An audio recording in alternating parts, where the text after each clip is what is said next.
What is going on, New York Giant fans? Welcome back to another Roster Rebel Series video. Hit the like button if you haven't already. Comment and subscribe. Turn on post notifications so you know when a live stream pops or a video drops. Appreciate you all coming back. Also share this out as well. A lot more content coming for you guys.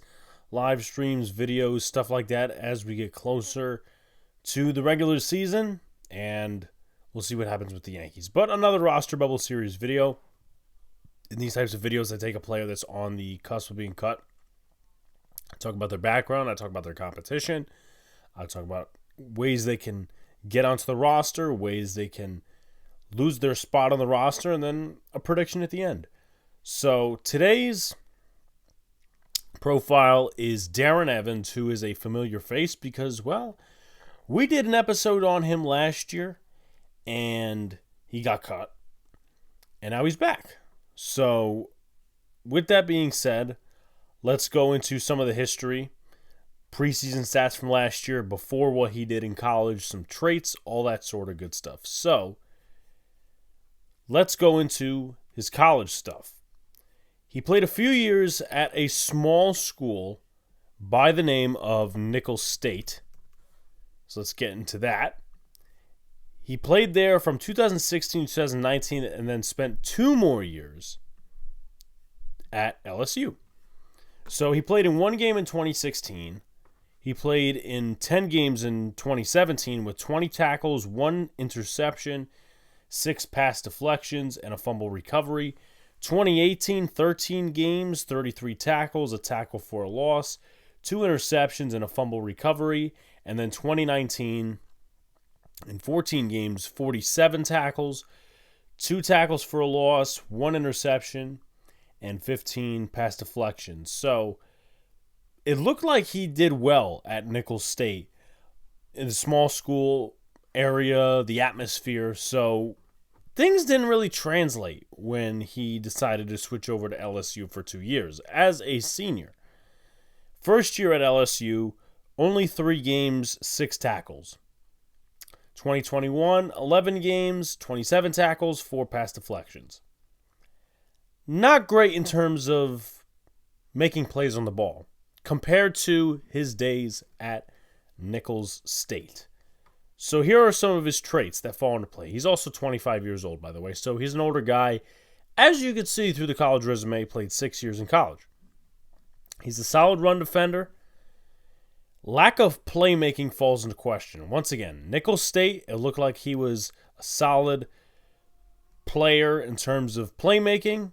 Ball hawk, LSU, it changed. Now, 2020, he did not play a ton of games, but 2021, it's not necessarily a good resume in terms of ball hawking. 4 pass deflections in 2 years is not necessarily a good resume in terms of that. Tackling technique needs work. It seems like a lot of LSU corners fall under that spell. Darren Evans, Cordell Flott is still learning how to tackle. As I mentioned, he's a solid run defender. One of the other flaws that come with Darren Evans is gives up a lot of yards after the catch. That's not really a good thing. Whether you're at the NFL level, college level, whatever, yards after the catch is not good. And I'm going to suppose that intertwines with the fact that he is not necessarily a good tackler. He missed 20.3% of his career tackle attempts, which is equal to 16. So that needs to be cleaned up. Last year, I would have to hone in on the preseason film, but let's hope for depth's sakes or for Darren Evans' sake that he has cleaned that up. And he knows the system.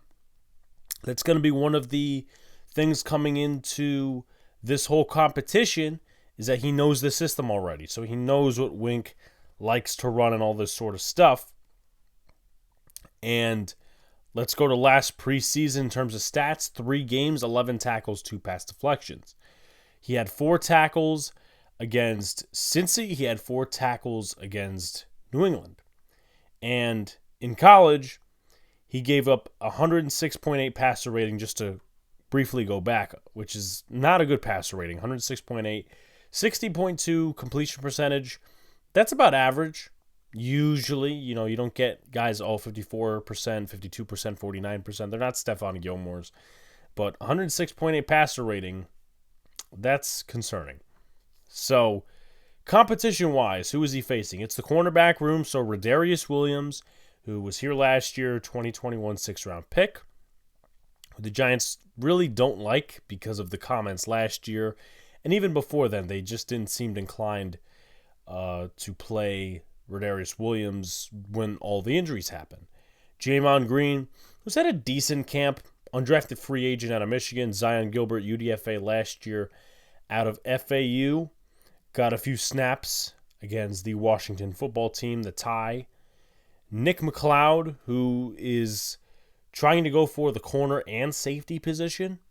So that's going to be interesting. Nick McLeod has good experience thus far in 2 years. I believe 16 games in 2 years. So McLeod knows the defense, played a lot of snaps on defense last year. And then Amani Oruwariye, who signed with the Giants from the Lions. And you could also add in Aaron Robinson, even though he's not off PUP yet. He's going to be competing when he comes back with Darren Evans. So how can Darren Evans win a spot on the roster?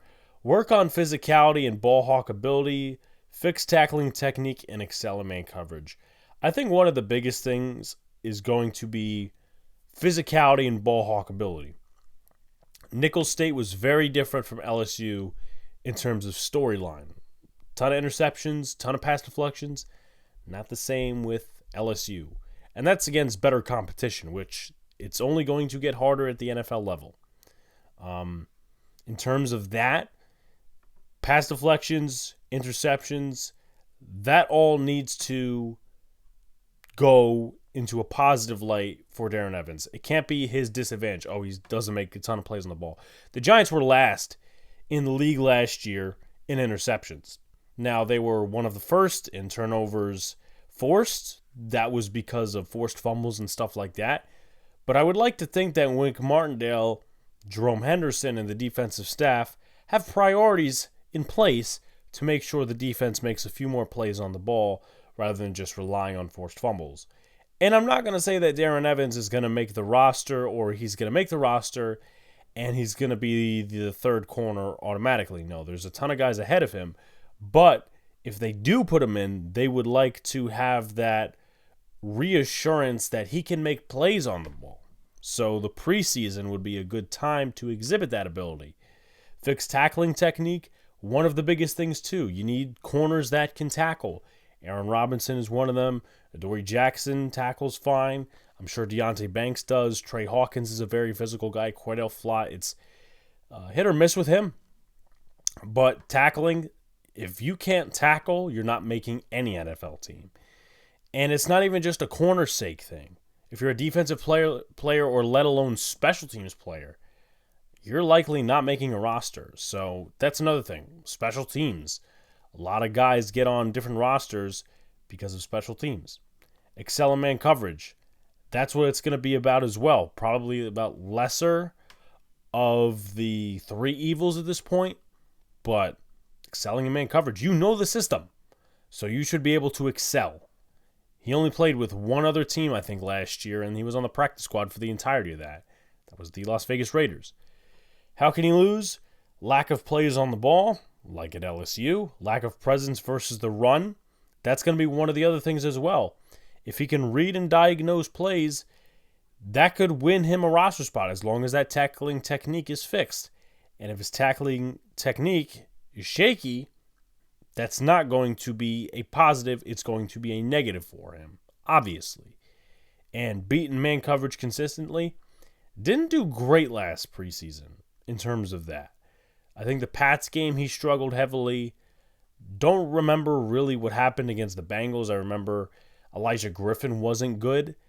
And then some plays against the Jets were very But again, how can he win? Work on physicality, ball hawk ability, fix tackling technique, sell man coverage.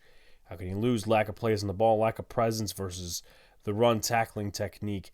Shaky, beat in man coverage consistently. I have him getting cut. I think he's just a camp body. Last year could have been a spot for him to make the roster, considering the fact that the Giants had a ton of inexperience at corner. Now that has shifted. The Giants have a ton of experienced guys at corner, and he's on the back end. He's on the outside looking in. He's a guy who knows the system. That'll probably get him practice squad at most. The Giants, once again, ton of guys with experience and that have better resumes than Darren Evans. It's just my opinion.